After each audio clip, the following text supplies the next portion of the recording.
now, Notre Dame is number one. Notre Dame with a miracle win as the He's going in. Notre Dame has scored. Well, our kids were confident. They came in well prepared. I told them that I was very confident in their ability to go on the road and play very good football. I thought that they exhibited that confidence in the first half, and then in the second half, the focus was on physical and mental toughness, that the team that would win this game would control it in that manner. And I thought we did it. The third quarter was huge for us. We controlled the football, limited possessions for Oklahoma. And I think the big play in the game, obviously, was the big response after the touchdown to the big throw to Chris Brown. That gave us a spark, and we were able to build off of that. Finally, I thought Everett Golson led our team. He had, obviously had been challenged to continue to grow, and it's been a process, but I thought tonight was a big step up for our quarterback, and our offense elevated itself against, great competition on the road. Questions? Coach, comment on your defense tonight. It's been a consistent part of why we're here. I mean, week in and week out, we structured the game plan to keep the points down. We were willing to give up yardage in the passing game today to keep the points down. We could not let the points get to a point. We're not offensively at a point where we can outscore a team like Oklahoma. So I thought Bob Diaco and the defense did a great job with the plan. We stuck with the plan, and it proved to be a good one. Brian, you talked about this being a step forward for Everett, for your team, for your program. How big of a step forward is this game? Yeah, I mean, again, this is about the consistency that we need as a program.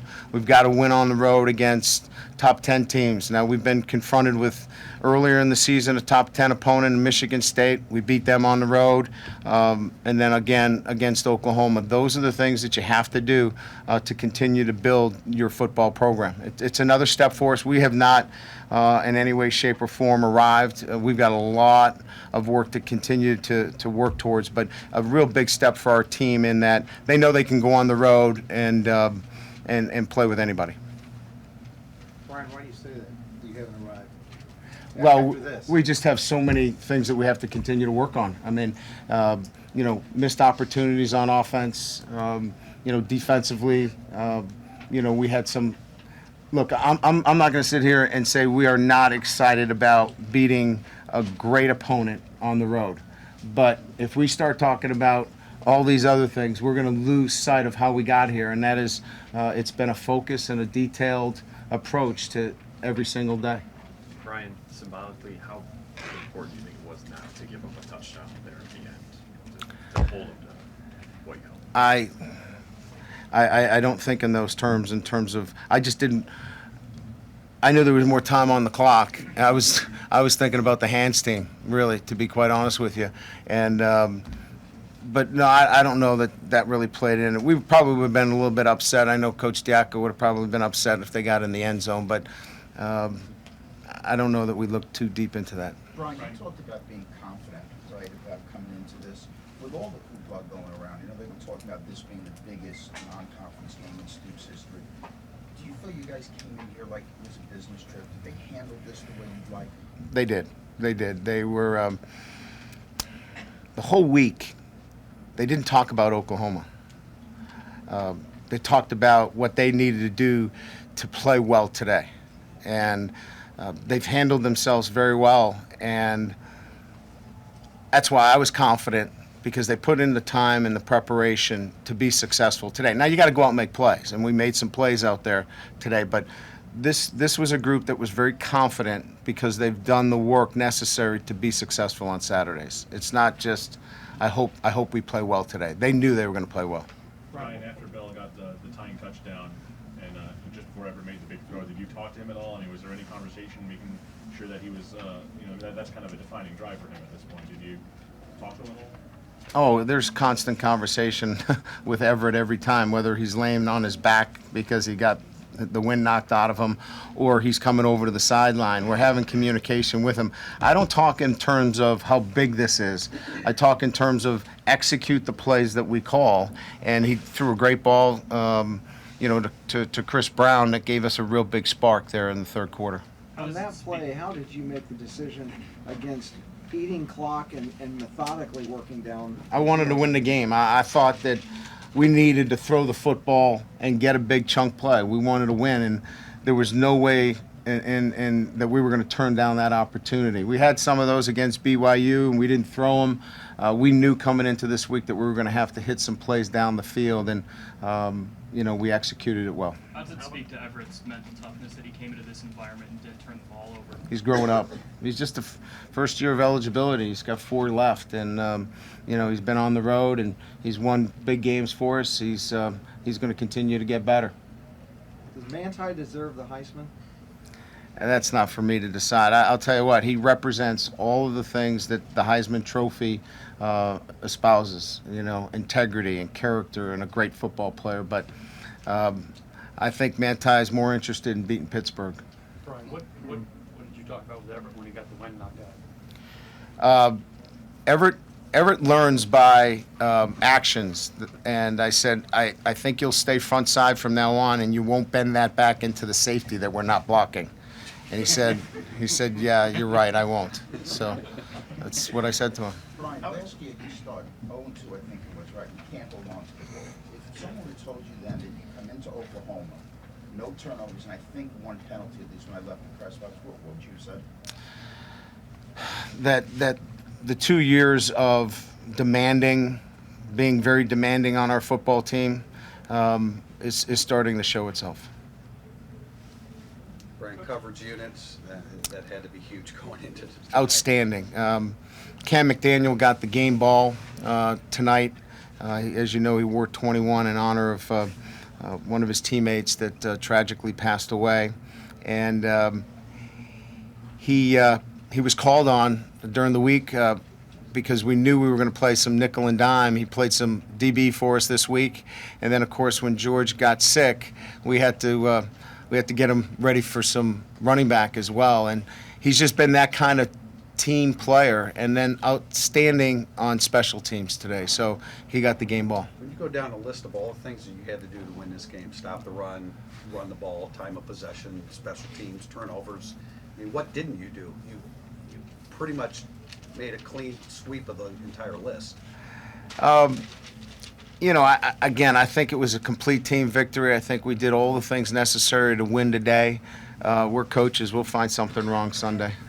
The long pass, you dial it up for Brown, a guy who's not really one of the usual suspects. Why'd you Speed. He's our fastest kid. He's a young kid. We had an opportunity earlier. Would have been a tough catch, but he's got elite speed, and he's just been a guy that we've been trying to get on track, but we knew we would have an opportunity to get one-on-one.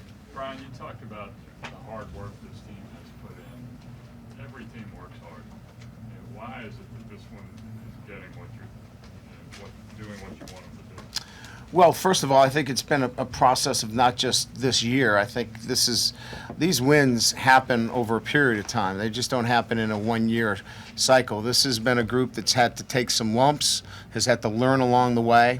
It's got great leadership. So when you talk about why it's happening, Manti Te'o, for example, a great leader on our team, has had to experience some tough times. So I think it's just a cumulative effect of this football team is now positioning itself to win these kind of games because of what they've had to go through over the last couple of years. Brian, Manti got his first sack today. Happy he's finally contributing. Yeah, no kidding. It was interesting because we dialed up that pressure, and we're not a huge pressure team, and it was exactly what we needed at the time. That tackle for loss that sack was big for us. How about the way Brinza bounced back with that big field? I told him on the sideline, I said that I'm proud of the way you hung in there. Some may have, hung their head, but he bounced back and came back strong for us. And I said to him, now, I'm proud of you. but you're shaking my confidence. Don't do it anymore, and he promised that he won't. So we'll see what happens. Everybody else is going to be talking, or you're going to be talking about next week with your players, and I'm sure that's your focus too. But the rest of us, or whomever else around the country, is going to be talking BCS and championship. Understand that. How do you deal with that situation? What's your response to something like that? We'll lose. If we start listening to national championship and the BCS, we'll lose a football game. And they're a pretty smart group, and they know that if they stick with what we've done and stick with the process of just preparing for Pittsburgh, they'll be fine. But if they start thinking about all those other things and listening, we'll lose. So that's what I told them in the locker room. You know, enjoy a great victory against Oklahoma. Now let's find a way to beat Pittsburgh next week. Brian, do you allow yourself to smile just a little bit and enjoy this? I mean, this is your birthday week too. Yeah, believe me, I'll have plenty of time to smile and enjoy it. It's one of those things where you're in the game, you're still kind of processing everything. But I'm really proud of my coaching staff and my players, and that's inside. You feel that, you know, more than anything else. Brian, you're a coach that's won with 5 quarterbacks, great offenses. Did this team develop the way you envisioned this year, or did it just develop? Well, it was the plan. We knew we were going to have to build it around our defense because we were committing to an inexperienced quarterback and some inexperience at the wide receiver position. So the way we went about doing this was to make sure that we kept the points down on offense and try to evolve as an offense. And I said this earlier in the year, if we're a better offense in November, then we would have accomplished what we set out this year. And I think tonight we showed that we're getting better as an offense. Landon Jones threw for 350 yards but didn't get a score. Was bend don't break that defensive plan? That was the way it was set up. We were going to give up yards to keep the points down. We could not let the points get out of reach for us. This was the first time that we showed that we could be on our own a little bit offensively and put some points on the board. But we could not have won this football game if the points got up into the numbers that were probably out of reach for our offense. When this team comes in 7-0 and there's still questions about how legitimate of an undefeated team is this, what did you guys answer tonight for this one? We really don't think about it. We don't really care about what other people think of us. I mean, they really just care about each other, Notre Dame, and winning football games. And they'll let everybody else decide, you know, who we are. But they really don't spend much time, because I don't spend much time talking about it. Brian, as a coach, what's your favorite part of what Everett did tonight? What's the favorite thing you did? Communication.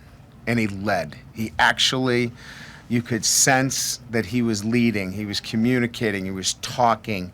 He was doing things that that you hope as you go through this process that you start to see. He was confident. He was calm. All the things that you need to see from your quarterback when you're on the road against a very good opposition in Oklahoma. There was another question. Did Russell grow up tonight too? He's been... Here's a young man that just keeps getting better and keeps competing. Who would have thought a true freshman would be able to go out and do the things that he's done? He's been so instrumental in what we're doing in our back end of the defense. Was it to your advantage when they slowed the pace? They came out so quick, and BYU and Miami adjusting to the pace of what they do. Was it to your advantage when they slowed their pace down? How did you look at that? No, we weren't. We were not concerned. We knew they were going to go fast. We weren't concerned because we can sub out. We were able to sub out. They got tired. They subbed out. We subbed out. They had a few 3 and outs that obviously when you're going fast, we were in a lot of third down situations. So there was no sense when we talked at halftime. We weren't concerned about the pace. There were some other things that we had to tighten up on, so it wasn't a concern of ours. You did a lot of 3-man front. You thought you could stop the run with that, and you felt you had to drop 8. We did. And we did, and I thought we held our own in the run game, which is what we wanted to do, and they were going to spot throw, and we were going to make certain that they didn't get behind us. A couple more here. Brian, when you guys missed the field goal, I think you were, at that very moment, you were talking to Everett. It was almost like anything else that had happened right then was not as important as what you were saying to him. Is that true, and what were you talking to him about? Every single play, there's something out there that needs to be communicated with him. It was very important that I got it across to him, because later it ended up being a big play for us. So when you're dealing with a young quarterback, you have to take those moments. I can't control that kick at that point. Right. So it was important that I got my point across at that time and not wait. I think he'd underthrown Eifert or something on third. We were talking about individual man-to-man throws, and Tyler Eifert's 6'5", and I wanted the ball position up and away from the defender. He tried to lay it down, and he threw that a little bit later to TJ over a defender that had buzzed underneath. We made a big catch, and it consequently was a drive that capitalized for us. So. Ryan Manti's interception after you guys went up ahead.